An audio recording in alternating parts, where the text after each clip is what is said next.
Jadi ini kemudian kita sebut sebagai hakimnya patut diduga offside. Nah, sekali lagi yang menjadi dasar pola bisa melaporkan si suaminya ini karena putusannya belum final, belum inkrah, artinya belum punya kekuatan hukum tetap. Jadi Paula bisa melaporkan suaminya. Nah, seorang Paula disebut sebagai istri yang durhaka itu nggak patut disampaikan ke publik, kepada masyarakat umum. Putusan cerai biasanya privat, ya. Itu tidak bisa dipublikasikan kepada khalayak ramai, apalagi kalau sifatnya adalah ada kata-kata yang narasinya adalah seolah-olah negatif dan menimbulkan pencemaran nama baik, gitu. Ini anak kan nggak ngerti apa-apa, tahu-tahu dibilang ibunya durhaka. Nanti kalau anak berpandangan ini seperti malin kundang, bagi si Paula melaporkan hakim. Siapa lagi yang dilaporkan? Hakim aja. Humasnya dilaporkan nggak? Enggak, Bang. Belum. Jadi Paula melaporkan hakim ke komisi yudisial itu sah-sah saja Paula melaporkan. Kenapa? Karena sebenarnya urusan cerai dan putusannya itu sifatnya privat. Walaupun sidangnya berlaku umum, siapapun boleh dengar bisa, atau malah hanya khusus keluarga aja, tapi putusan cerai biasanya privat, ya. Itu tidak bisa dipublikasikan kepada khalayak ramai, apalagi kalau sifatnya adalah ada kata-kata yang narasinya adalah seolah-olah negatif dan menimbulkan pencemaran nama baik, gitu. Sebenarnya ini saya dengar ada kata durhaka, ya, yang disampaikan bahwasanya Paula ini durhaka. Itu nggak patut disampaikan ke publik karena kata durhaka ini konotasinya sangat negatif sekali. Sama kayak malin kundang itu kan durhaka. Nah, seorang Paula disebut sebagai istri yang durhaka itu nggak patut disampaikan ke publik, kepada masyarakat umum. Tapi dalam putusan bisa saja disebutkan karena ini kan sifatnya privat, ya, putusan perdata yang sifatnya privat, ya. Jadi putusan ini di dalam putusan nggak apa-apa disebut begitu kalau memang ada bukti atau fakta, tapi tidak boleh disebarluaskan kepada umum. Nah, ini yang sekarang adalah offside.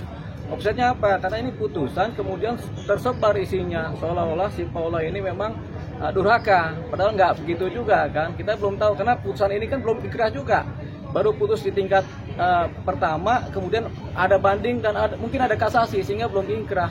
Jadi belum bisa kemudian si Paula disebut yang seperti itu. Pun kalau putusannya sudah inkrah di tingkat kasasi, itu juga nggak bisa disampaikan kepada umum, begitu. Makanya ini disebut sebagai offset. Cuman kita tidak tahu siapa yang menyampaikan ini kepada publik sehingga ini tersebar, begitu. Jadi belum pernah juga kita mendengar ada putusan dengan kata-kata durhaka dalam bahasa Indonesia, belum pernah, begitu. Jadi ini kemudian kita sebut sebagai hakimnya patut diduga offside. Dan ini kemudian ketika Paula melaporkan persoalan ini ke KY, ya ini sudah sah-sah saja. Tinggal KY yang memutuskan apakah ini bisa dianggap sebagai hal yang maladministrasi atau malpraktik dari si hakim atau tidak, biar KY yang memutuskan. Apakah sudah sesuai prosedur dengan SOP dari proses penanganan perkara oleh hakim, apakah sudah sesuai dengan kode etiknya juga dan prosedurnya juga, ini tergantung dari KY. Tapi kalau kami melihat dari luar ini offside karena ada hal-hal yang sifatnya negatif keluar dari arena persidangan. Nah, apalagi persidangan ini sebenarnya walaupun putus di tingkat pertama, tapi secara inkrah belum karena ada banding dan ada kasasi. Berarti ini murni kecerobohan dari patut diduga begitu, kecerobohan dari hakim menyampaikan suatu hal yang belum inkrah kepada publik, begitu. Jadi alasan-alasan membenarkan cerita ini itu nggak dapat kalau bagi kami, ya. Tapi secara putusan boleh saja diputuskan demikian, tapi ini sifatnya privat, sekali lagi privat, ya. Jadi nggak bisa kemudian diumbar luas kepada publik. Bang, ini kan Paula kan public figure, Bang. Ini public figure artinya banyak juga orang yang ingin mengetahui alasan akhirnya diputus. Nah, seharusnya hakim seperti apa atau humas pengadilan seharusnya menyampaikan kan seperti apa? Ada standar-standar dalam isi putusan, ya. Misalnya terjadi percekcokan terus-menerus, salah satu pihak mungkin kemudian berpaling atau sudah tidak punya rasa. Itu kan bahasa-bahasa halus kan, atau tidak dinafkahi, atau kemudian karena sudah tidak serumah selama 6 bulan atau lebih. Nah, itu biasanya bahasa-bahasa standar dalam perceraian, alasan-alasan standar dalam putusan perceraian, gitu. Nah, ini juga baru bisa disampaikan secara patut kepada publik ketika sudah inkrah. Persoalannya kan salah satu pihak mengajukan banding. Ketika salah satu pihak mengajukan banding kan berarti belum inkrah. Nah, dalam posisi ini makanya tidak patut suatu putusan yang belum inkrah kemudian disebarluaskan sebagai suatu putusan yang kemudian semua orang harus tahu, dan kemudian isinya juga ada kata-kata yang memang negatif, pretensi negatif. Ini dampaknya bukan kepada si Paula saja, tapi pandangan publik kepada Paula dan juga anak. Ini anak kan nggak ngerti apa-apa. Tahu-tahu dibilang ibunya durhaka. Nanti kalau anak berpandangan ini seperti malin kundang bagaimana? Nah itu tadi yang makanya kita bilang hakim tampaknya offside dalam hal ini.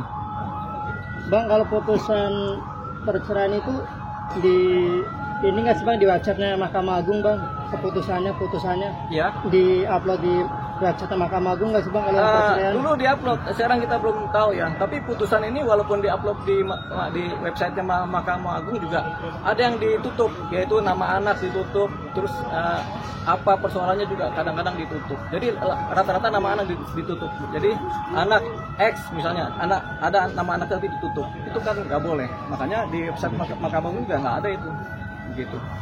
Seperti itu kira-kira. Bang, bisa nggak Paula melaporkan balik mantan suaminya Bang karena menyebarkan hasil-hasil putusan hakim itu sendiri Bang?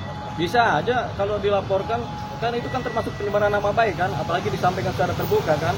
Apalagi putusannya belum inkrah. Sekali lagi yang menjadi dasar Paula bisa melaporkan si suaminya ini karena putusannya belum final, belum inkrah, artinya belum punya kekuatan hukum tetap. Jadi Paula bisa melaporkan suaminya, bisa aja dilaporkan. Kami. Oke.